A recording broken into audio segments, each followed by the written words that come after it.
Директорот во притвор. Комунална хигиена работи според оперативната програма, а директорот Сабахудин Ристеми си поднесе оставка при распит во суд. Правно-процедурална. Работата не е чиста со предпријатието кое треба да го чисти Скопје од отпад, ама реално функционира и на терен собира ѓубре. Со притворот во комунална хигиена во моментот нема кој да ги потпишува документите, бидејќи Рустеми пред апсењето не овластил човек за тоа. Сега со поднесената оставка нема ниту право на тоа. Платата била поделена на вработените минатата недела со задоцнување, а октовриската доаѓа за потпис и делење наредната недела. За тоа треба потпис на директор, но потписи треба и за сите јавни набавки, особено пред се за завршениот тендер за набавка на гориво за возилата на комунална хигиена. Нафта има до крајот на неделата според информации на Телма и секоја следна испорака треба да дојде со потпис. Дополнително и сите ургентни наредби, набавки и интервенции зависат од директорскиот потпис. А последниот потпис Рустеми го ставил на своја оставка, која преку судот треба да стигне до град Скопје, тврди неговиот адвокат.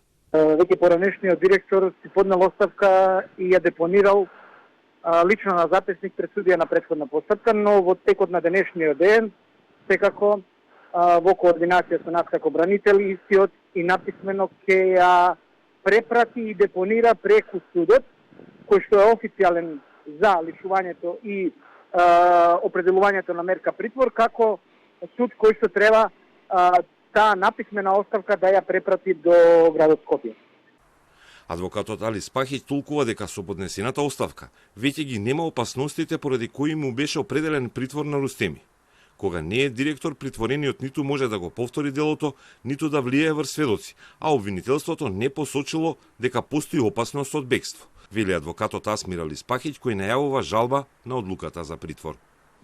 Бидејќи директорот е спречен, а кога и ќе стигне оставка комунална хигиена за нормално целосно функционирање, ќе треба да добие нов вршител на должност директор, кој ќе треба да се нафати да ја врши таа функција најмногу 10 дена. Одлуката треба да ја донесе градоначалник на Скопје.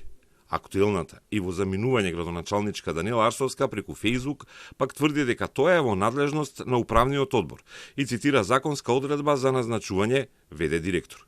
Му се обраќа и на премиерот Мицковски, дека тој ја креирал скопската драма со ѓубре и тој треба да ја реши со нов директор.